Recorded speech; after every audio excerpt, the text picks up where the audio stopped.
కత్తుల్లో ఉండబోతున్నాయా sir? రండి.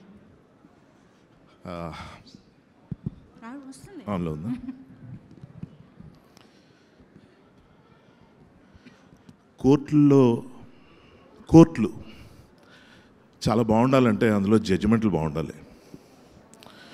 ఈ court బాగుండడానికి కారణం నాని గారి జడ్జిమెంట్, అంతే.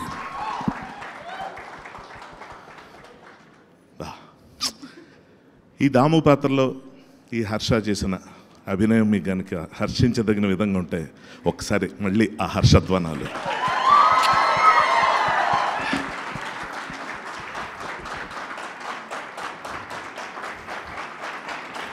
బా, ఎంతకన్నా బ్యాక్గ్రౌండ్ మ్యూజిక్ ఏముంది? ఈ చెప్పట్లే కదరా ఆకలిగా ఉన్న కళాకారుడికి పంచపక్ష పరిమాణాలు. ఎంత గొప్ప మాట అది. కీర్తిశేషులు అన్న నాటకంలో మురారి అన్న క్యారెక్టరు ఈ మాట చెప్పడం చిన్నప్పుడు ఇప్పుడు నాటకాల్లో చూశాను. తర్వాత యాక్టర్ని అయిన తర్వాత గుర్తింపు, అవకాశం అన్నది ఇండస్ట్రీలోకి వచ్చే వాళ్ళకి ఎంత ఇంపార్టెంటో అలాగే సక్సెస్, గుర్తింపు ఈ రెండు అంతకన్నా ఎక్కువ ఇంపార్టెంట్. సో ఫస్ట్ థింగ్, ఒకసారి స్టేజ్ మీదకి ఒక సినిమా ఆడియో ఫంక్షన్ సందర్భంగా ఓ ప్రీ రిలీజ్ ఈవెంట్, అప్పుడు ఆడియో రిలీజ్ ఉండేది. సో ఆడియో రిలీజ్ ఈవెంట్కి నేను వెళ్ళాను, దానికి రైటర్ని. సో అక్కడక్కడ కూర్చున్నాను దూరంగా. ముందు రోజుల్లో ఎప్పుడు కూర్చోను అంటే అది ఇంకోలా కాదు, టీంతో ఉంటే బాగుంటుంది కదా, అరవచ్చు. అదే ఏదో సౌండ్ చేశారు, ఏంటది, ఎలా అది? ఇంకా మీరు ఎవరు ఆ సినిమా చూడలేదు, మన సినిమా అని అర్థమైంది. ఒకసారి చూడండి. హీరో చెల్లి వచ్చి స్పీచ్ ఇచ్చినప్పుడు కూడా అరుస్తున్నారు, జాగ్రత్త. అది కూడా అట్రాక్ట్ చేస్తుందో తెలియదు. అదే ఆ సౌండే నెక్స్ట్ ఆడియో ఫంక్షన్లో కట్. ఫోన్ బయట తీయడానికి కారణం ఉంది. సరే, సో ఆ ఫంక్షన్కి వెళ్ళినప్పుడు ఏమైందంటే, నన్ను హీరో పేరు కూడా చెప్పేస్తాను, తప్పేం లేదు, నితిన్. సో తనకి డైలాగ్ రైటర్ నేను. ఆ సినిమా ఫంక్షన్లో అందరినీ పిలుస్తూ హర్షవర్ధన్ కూడా రావాలి నా లిస్టు చదివి అందరి పేర్లు చెప్తుంటే, నేను లేచి అక్కడి నుంచి వస్తున్న లోపు ఇక్కడి నుంచి ఒక వ్యక్తి వచ్చాడు. అతని పేరు కూడా హర్షవర్ధనే, అతని యాక్టర్ హర్షవర్ధన్ అని. నేను టక్మన్ ఇప్పుడు నేను వెళ్ళొచ్చా వెళ్ళకూడదని అయిపోయాను. ఆ తర్వాత మళ్ళీ ఇంకోసారి నా పేరు రాలా. అంటే నేను రాలేదన్న విషయం కూడా నితిన్ రిజిస్టర్ అవ్వాల. హర్ట్, డైలాగ్ రైటర్ని మర్చిపోయాడు హీరో, అంతే ఇలాగే ఉంటాయి అనుకుని వెళ్ళిపోయాను. ఆ తర్వాత బయటకు కలిసాం. ఏంటి ఎక్కడికి వెళ్ళిపోయావు, నువ్వు రాలేదేంటి అంటే, పిలవాలి కదా, పిలవకుండా ఎలా వస్తామని వచ్చిన కమల్ హాసన్ పూని ఇవన్నీ స్టార్ట్. తను చాలా ఎమోషనల్గా సారీ అంటాడు అనుకున్నా. ఇలా కింద నుంచి మీద చూసి, నువ్వు స్టేజ్ మీద మాట్లాడే రోజు వస్తుంది, ఆ రోజు నీకు తెలుస్తుంది ఏమేమి గుర్తుంటాయో ఏమేమి గుర్తుండవో అని చెప్పి. అప్పుడు కిందకి దిగి ఆ మాట ఎందుకు అన్నాను, అరే వాళ్ళ పేరు ఎందుకు చెప్పలేదు, ఇలాగ నీకు అనిపించకపోతే అంటే నేను అలాంటి వాడిని కాదు బస్సు, అందరిని గుర్తుపెట్టుకుంటా అనుకున్నా. ఆ తర్వాత నుంచి సక్సెస్ రావడం మొదలుపెట్టింది. ఆ సినిమా పెద్ద హిట్. ఆ సినిమా గుండె జారి గల్లంతైంది. ఆ సినిమా హిట్ అయిన దగ్గర నుంచి నాకు ఇలా స్టేజ్ మీద మాట్లాడే అవకాశాలు వచ్చినప్పుడు అంతా నేను చాలా కాన్ఫిడెంట్గా, కింద విజయ్ చెప్పినట్టు అద్దం ముందు ప్రాక్టీస్లు ఏంటి, అసలు బ్యాక్గ్రౌండ్ మ్యూజిక్లు చప్పట్లు కూడా ఊహించుకొని వచ్చేవాడిని పైకి. ఇక్కడికి వచ్చాక మొత్తం తుస్సు గాలి, ఏదో మొదలు పెట్టిపోయి ఎక్కడో స్టార్ట్ చేసేవాడిని, ఫినిష్ అయిపోయింది. ఆ తర్వాత కింద దిగిన తర్వాత అదే అర్థమైంది, ఏంటిది ఇలా చేశాను, చాలా ఇంపార్టెంట్ పేర్లు మర్చిపోయినాయి అని. మనం చెప్పకపోతే వాళ్ళు గుర్తింపులు రావని కాదు, నాని గారి గురించి ప్రియదర్శి గురించి వాళ్ళు నేను చెప్పాలా కాదు, మన ఫీలింగ్స్ ఏంటో ఎక్స్ప్రెస్ చేయాలి. ఇది ఈ స్టేజ్ మీద మాట్లాడడం వెనకాల ఉన్న ముఖ్యమైన ఉద్దేశం. సరిగ్గా ప్రీ రిలీజ్ రోజున నేను హెల్త్ బాగాలేక నేను రాలేక ఇంట్లోంచి పెట్టుకొని చూస్తుంటే టీవీ, నాకు విపరీతమైన ఆశ్చర్యం కలిగించిన విషయం ఒకటి ఉంది. అదేంటంటే, జగదీష్ ఇలా సెల్ ఫోన్ పట్టుకొని స్టేజ్ ఎక్కి, కొత్త డైరెక్టర్ కదా 4-5 నిమిషాల్లో అయిపోద్ది, భయపడతాడు, ముందంతా పెద్ద పెద్దోళ్ళు ఉన్నారు ప్రొడ్యూసర్ అనుకుని 4 నిమిషాల్లో అయిపోద్ది అనుకున్నది, ఎప్పటికో నేను రిలీజ్ అయింది ఏంటంటే అరగంట అయిపోయిందని వాచ్ని చూసి. అరగంటకు అవ్వలే, అరగంట అయ్యింది. ఇది అవుతూనే ఉంది. పేరు పేరున చదివితే నేను అనుకున్నాను వాళ్ళు ఎవరో మేము కూడా మాట్లాడుతామన్నా ఈ డైరెక్షన్ డిపార్ట్మెంట్ అందరూ అన్నారేమో అంటే, వాళ్ళు ఎక్కడికి వచ్చి అందరూ కమల్ హాసన్లే, ఎవరికి మాటలు రావట్లా.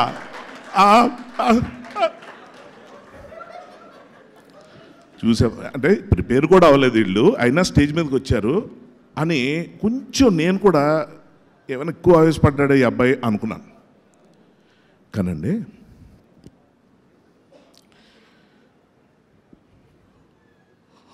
మూల స్తంభాలు అంటాం, మూల పురుషులు అంటాం, మూల కారకులు అంటాం. అంటే బేస్ మెయిన్ వాళ్ళని తెలియకుండానే మూల పెట్టేస్తాం. మూల కళాకారులంతా మూల కారకులంతా మూల కళాకారులు అయిపోయి ఆ కింద ఫౌండేషన్కి అందులో ఎప్పటికి ఉండిపోతారు, వాళ్ళు బయటికి రారు, వాళ్ళకి ఏ రికగ్నిషన్ ఉండదు. నేను పలానా ఫంక్షన్లో నితిన్ నా పేరు చెప్పలేదని చాలా హర్ట్ అయిపోయి నేను వెళ్ళిపోతే నేను ఒక యాక్టర్ని, ఎక్కడికి వెళ్ళినా నన్ను గుర్తుపడతారు. ఇవాళ మీడియా వాళ్ళు డైరెక్టర్లు గుర్తుపడుతున్నారు, కానీ మిగిలిన వాళ్ళు ఎవరు గుర్తుపడుతున్నారు? మ్యూజిక్ డైరెక్టర్లు ఎంతమంది తెలుసు? విజయన్ బయట చూస్తే ఎంతమంది గుర్తుపడతారు? మాట వరుస చెప్తున్నా. ఇలాంటి వాళ్ళు ఇటువంటి స్టేజ్ మీద పరిచయం చేస్తూ వాళ్ళకంటూ గుర్తింపు ఇవ్వడం అన్నది ఏదైతే ఉందో, ఇంతకన్నా గొప్ప సంస్కారం ఎక్కడుంటుంది? ఒక ఇండస్ట్రీలో ఉన్న మిగిలిన డైరెక్టర్లు లేకపోతే ప్రొడ్యూసర్, ముఖ్యంగా వాళ్ళిద్దరిది బాధ్యత కాబట్టి చెప్తున్నానండి. వాళ్ళు ఎందుకు చేయలేదు అని మాట్లాడడం ఇక్కడ అప్రస్తుతం, కొంచెం అనారోగ్యకరం కాబట్టి అది నేను చెప్పట్లేదు. కానీ కొత్త డైరెక్టర్ అనుకున్న ఈ పిల్లాడికి ఈ సంస్కారం ఎలా వచ్చింది, అది క్వశ్చన్ ఇక్కడ. నిజంగా చాలా ఆశ్చర్యపోయాను, ఎందుకంటే నాకు చాలా ఇష్టమైన డైరెక్టర్. నాకేంటి, నాన్నగారికి ఇంకా ఇష్టమైన డైరెక్టర్, వరుసగా అవకాశాలు ఇచ్చారు. వివేకాత్రేయ అంటే సుందరానికిలో సినిమా, ఆ సినిమాలో హీరోయిన్తో ఒక డైలాగ్ చెప్పిస్తాడండి, మా అద్భుతం. అప్పటిదాకా ఇప్పుడు నేనైతే ఎక్కడ వినలా. అదేంటంటే అమ్మాయి బాధపడుతూ, నాన్న నేను ఒక ఈవెంట్లో పార్టిసిపేట్ చేశాను, అందులో మెయిన్ ఒక 4 పేర్లు చెప్పి నా పేరు చెప్పలేదు, నా పేరు చెప్పకుండా తదితరులు అన్నారు. తదితరులు ఏంటి నాన్న? And others.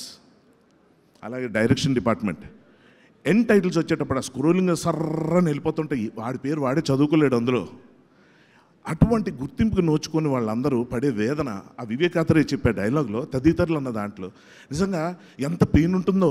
మనం సాధారణంగా సినిమా ఇండస్ట్రీ అంటే మనం ఏమనుకుంటాం అంటే వన్ ఛాన్స్, ఒక్క అవకాశం అనుకుంటాం. ఒక్క అవకాశం ఎవరికొకరికి ఎప్పుడోసారి వచ్చేస్తుంది. అవకాశం రావడం ప్రాబ్లం కాకపోవచ్చు, అంటే వచ్చేవాళ్ళ సంగతి చెప్తున్నా.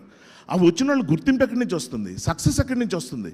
ఇవన్నీ వచ్చిన తర్వాత గుర్తింపు లేకపోతే, నా వరకు నాకు ఎంతో అమృతం అన్న సీరియల్లో విపరీతమైన పాపులర్ అయిపోయి నాకు 10 జీవితాలు ఆ అరుపుల దగ్గర నేను ఆపేస్తానే, అవి నాకు ఇష్టం.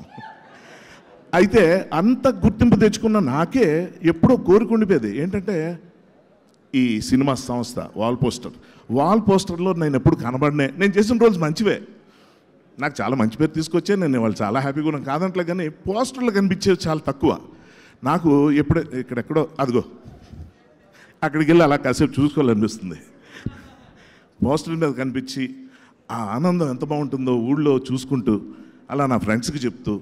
నేను అంటుంది ఏంటంటే, ఈ సక్సెస్ మీట్లో సినిమా స్టార్ట్ అవుతున్నప్పుడు ఇందాక సార్ సుబ్బలక్ష్మి సుధాకర్ గారు నాని గారి గురించి చెప్తా అన్నమాట ఏంటంటే, ఆయన సినిమా స్టార్ట్ చేసేటప్పుడు ప్రేక్షకుడిలాగా ఆలోచిస్తున్నారు.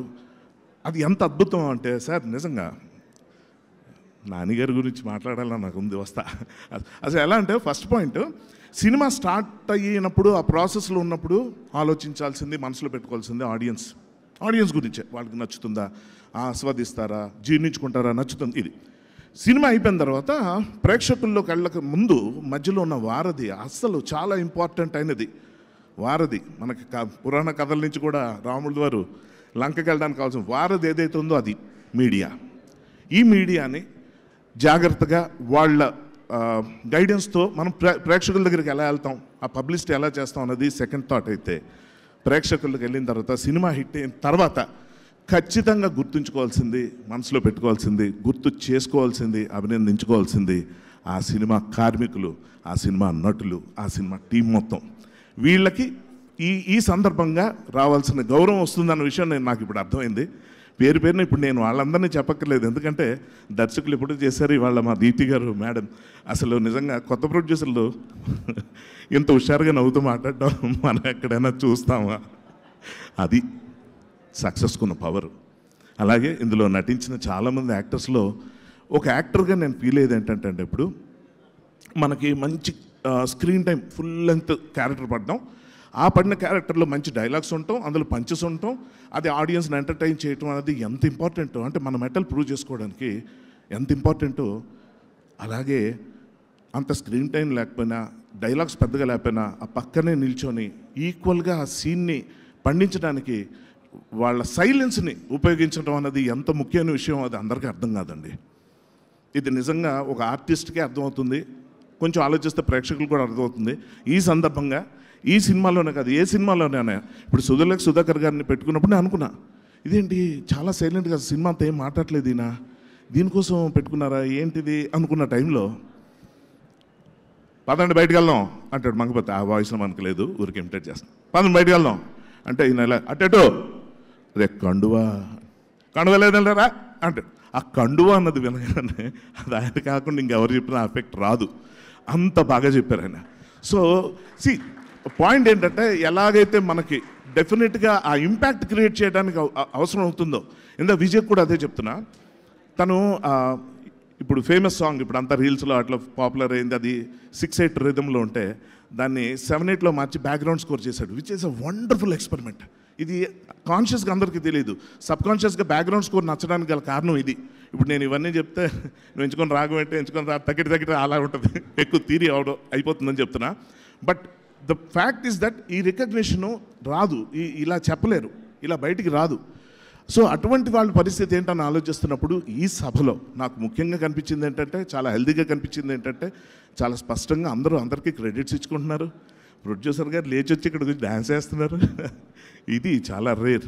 ఎందుకంటే జాబిలి, వెన్నెల ఈ రెండు జగదీష్కి సంబంధించి డైరెక్టర్ సంబంధించిన షేడ్స్ అనుకుంటే, అంటే చందమామ నుంచి వస్తున్న వెలుగు అనుకుంటే, ఆ చందమామకు వెలుగిచ్చిన సూర్యుడు నాని గారు.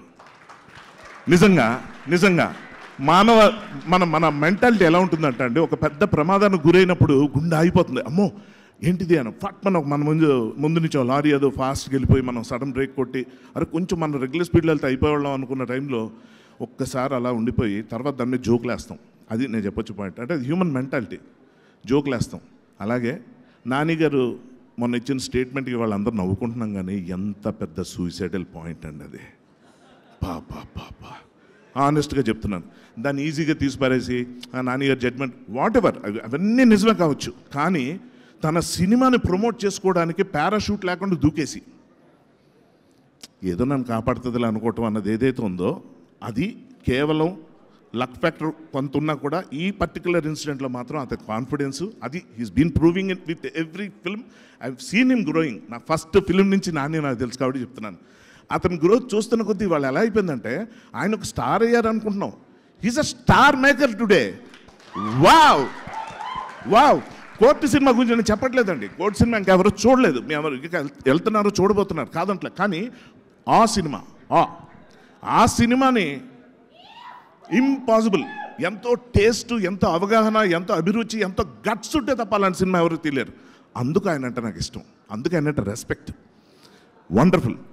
అలాగే ఇందాక నేను చెప్తున్న పాయింట్ ప్రకారం డైలాగులు ఉండి బాగా బ్రైట్గా లౌడర్గా కనిపించే క్యారెక్టర్స్కి ఎటు పేరు వచ్చేస్తాయి, కానీ సైలెంట్గా ఉండి అలా మన కిరణ్ అన్న ఒక యాక్టరు, ఇలాగ చాలామంది ఉన్నారు. అది ఇదిగో ఫోన్, అందుకే ఈ సంస్కారం నేర్పింది మా జగదీష్. ఏంటి ఓపెన్ అవ్వట్లేదు, ఎంత రాసుకున్న స్క్రిప్ట్ వేస్ట్ అయిపోయింది.